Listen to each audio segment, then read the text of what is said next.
yang super hebat. Pada pertemuan kita kali ini, kita akan membahas satu topik yang menarik pada bab 3 ini tentang klasifikasi materi dan perubahannya. Nah, cobalah kalian perhatikan setiap benda yang ada di sekitar kalian. Seperti air yang kalian minum, udara yang kalian hirup setiap hari, dan pakaian yang kalian pakai sehari-hari. Pernahkah kamu mempelajari lebih dalam terhadap benda-benda tersebut? Misalnya, perbedaan wujud dari air, udara, dan pakaian. Air berwujud cair, pakaian berwujud padatan, dan udara yang berwujud gas. Nah, apakah yang menyebabkan perbedaan wujud dari ketiga benda itu? Apakah saat penyusunnya berbeda sehingga karakteristik dari setiap benda menjadi berbeda? Perlu kalian ketahui bahwa benda-benda di sekitar kalian semuanya tersusun atas materi atau zat. Nah, zat atau materi adalah sesuatu yang memiliki massa dan menempati ruang. Setiap materi atau zat mempunyai karakteristik yang berbeda. Nah, karakteristik dari zat atau materi akan kita pelajari pada bab ini dengan mengklasifikasikannya. Berdasarkan wujudnya, zat dibedakan menjadi 3, yaitu zat padat, cair, dan gas.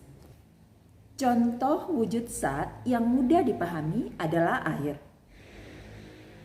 Ketika dalam bentuk bongkahan es, maka es tersebut dikatakan dalam wujud padat. Tetapi ketika dipanaskan, es tersebut akan berubah kembali menjadi air. Nah, air tersebut dikatakan dalam wujud cair. Namun ketika dipanaskan pada suhu 100 derajat Celcius, air akan berubah menjadi uap air. Dan uap air ini dikatakan dalam wujud gas.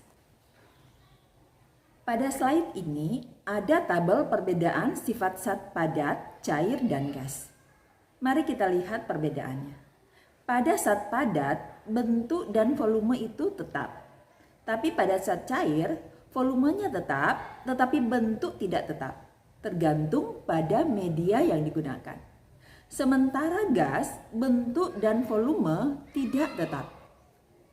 Selanjutnya, jarak antar partikel.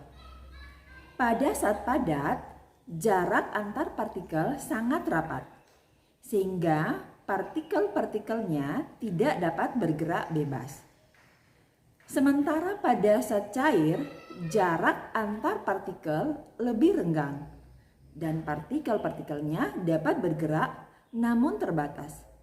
Dan pada zat gas, jarak antar partikel itu sangat renggang sehingga partikel-partikelnya bergerak sangat bebas. Berdasarkan komposisinya, materi atau zat yang ada di alam dapat diklasifikasikan menjadi 2, yaitu zat tunggal dan campuran. Di mana zat tunggal terdiri atas unsur dan senyawa. Sementara campuran itu ada yang homogen dan ada yang heterogen. Kita akan membahas tentang unsur. Unsur adalah zat tunggal yang tidak dapat diuraikan lagi menjadi zat yang lebih sederhana dengan cara kimia biasa. Contohnya, sebongkah emas apabila dibagi terus sampai bagian yang terkecil akan menjadi atom emas. Nah, atom adalah bagian terkecil dari suatu zat atau unsur. Banyak sekali unsur yang ada di alam yang dapat kamu jumpai dalam kehidupan sehari-hari. Misalnya besi, timah, seng, tembaga, nikel, aluminium, dan lain-lain. Para ahli kimia menggunakan simbol atau lambang untuk menunjukkan perbedaan antara unsur kimia yang satu dengan yang lainnya. Nah, pada slide ini ada simbol atau lambang dari unsur yang digunakan pada zaman alkimia, kemudian datang pada zaman Dalton, dan saat ini kita menggunakan lambang atau simbol yang dibuat oleh Berzelius. Nah, kita akan mempelajari cara pemberian lambang unsur berdasarkan Berzelius. Pertama, setiap unsur dilambangkan dengan satu huruf, yaitu huruf awal dari nama latinnya. Yang kedua, huruf awal ditulis dengan huruf kapital atau huruf besar. Dan yang ketiga, bagi unsur yang memiliki huruf awal sama, ditambahkan atau diberikan satu huruf kecil dari nama unsur tersebut. Contohnya, karbon, nama latinnya karbon dari C, dilambangkan dengan C. Kemudian kalsium, nama latinnya dari C, makanya dilambangkan dengan Ca. Nah, para ahli kimia sudah menemukan unsur sejak abad ke-19. Dan unsur secara bertahap terus berkembang sampai pada abad ke-20. Dan unsur-unsur tersebut selanjutnya disusun dalam bentuk sistem periodik unsur. Unsur yang ada di alam ini dibagi menjadi dua jenis, yaitu unsur logam dan non-logam. Contoh dari unsur logam adalah besi, emas, seng, dan lain-lain. Sementara non-logam adalah karbon, nitrogen, oksigen, dan lain-lain. Selain itu, masih ada juga unsur yang bersifat semi-logam atau metaloid. Pada slide ini ada tabel unsur logam dengan lambangnya. Contohnya, aluminium, lambang unsurnya Al. Emas, yang nama latinnya aurum, lambang unsurnya Au. Perak, nama latinnya argentum, lambang unsurnya Ag. Kalsium, nama latinnya dari huruf C, maka lambang unsurnya adalah Ca. Dan yang lainnya. Selanjutnya, ini tabel unsur bukan logam dengan lambangnya. Oksigen dengan lambang O, hidrogen lambangnya H, karbon yang dalam bahasa Latin dari huruf C, lambang unsurnya adalah C. Belerang, nama latinnya sulfur, lambang unsurnya adalah S. Dan yang lain.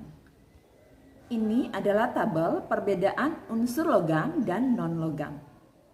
Pada logam, wujud padat pada suhu kamar kecuali raksa, sementara non-logam ada yang berwujud padat, cair, dan gas. Kalau pada logam itu dapat ditempa dan dapat direnggangkan, sementara pada non-logam dia bersifat rapuh dan tidak dapat ditempa. Kalau pada logam dia konduktor listrik dan panas, sementara non-logam non-konduktor kecuali grafit. Selanjutnya kita akan membahas tentang senyawa. Namun sebelum itu, Ibu kembali mengingatkan bahwa atom adalah bagian terkecil dari satu unsur. Nah, dua atau lebih atom dapat bergabung melalui reaksi kimia dan membentuk molekul. Dan molekul merupakan bagian terkecil dari suatu senyawa. Ada dua jenis molekul, yaitu molekul unsur dan molekul senyawa. Molekul unsur terdiri atas atom-atom yang sama. Contohnya pada slide ini C2 dan C3. Sementara molekul senyawa terdiri atas atom-atom berlainan. Contohnya NH2, CH, dan lain-lain. Berdasarkan penjelasan tadi, kita dapat simpulkan bahwa senyawa adalah zat tunggal yang tersusun dari dua atau beberapa unsur yang dapat diuraikan lagi melalui reaksi kimia. Misalnya, air yang memiliki rumus H2O dapat diuraikan menjadi unsur hidrogen yaitu H2 dan oksigen O2. Pada slide ini ada contoh senyawa sederhana. Contohnya garam dapur dengan rumus kimia NaCl, unsur penyusunnya adalah natrium dan klorin. Kemudian ada gula tebu, rumus kimianya C6H12O6, unsur penyusunnya adalah karbon, hidrogen, dan oksigen. Ada juga asam sulfat yang rumus kimianya H2SO4, unsur penyusunnya adalah hidrogen, sulfur, dan oksigen. Ada juga soda kue CON2H4, unsur penyusunnya adalah karbon, oksigen, nitrogen, dan hidrogen. Selanjutnya kita akan membahas tentang campuran.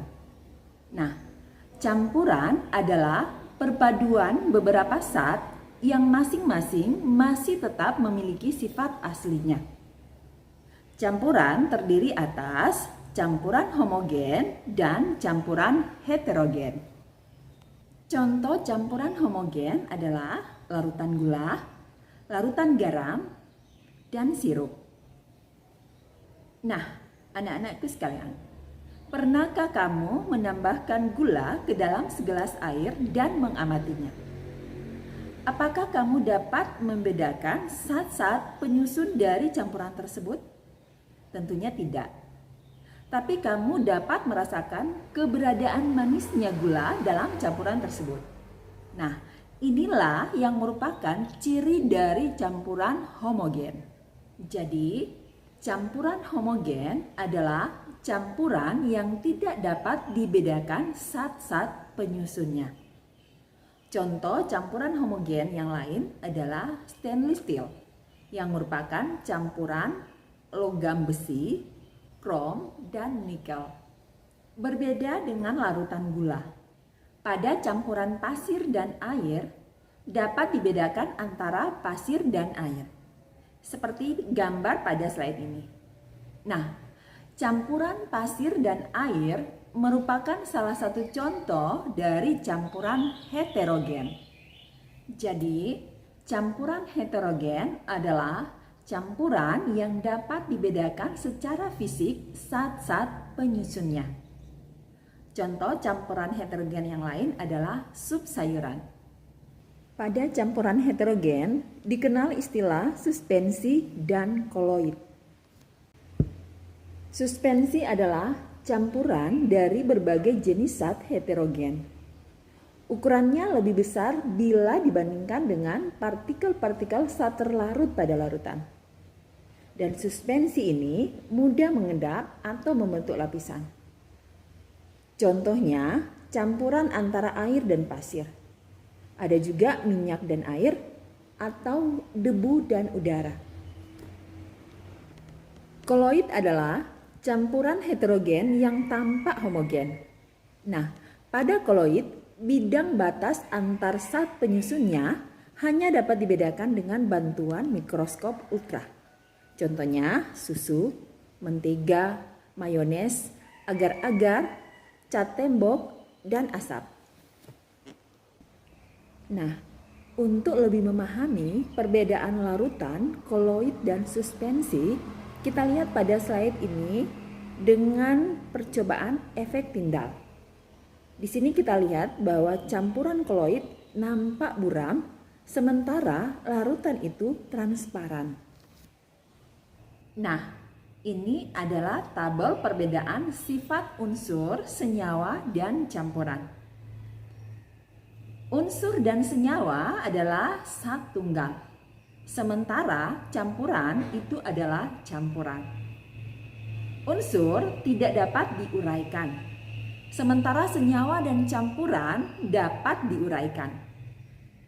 Unsur terdiri atas satu jenis komponen, sementara senyawa dan campuran tersusun dari dua komponen atau lebih.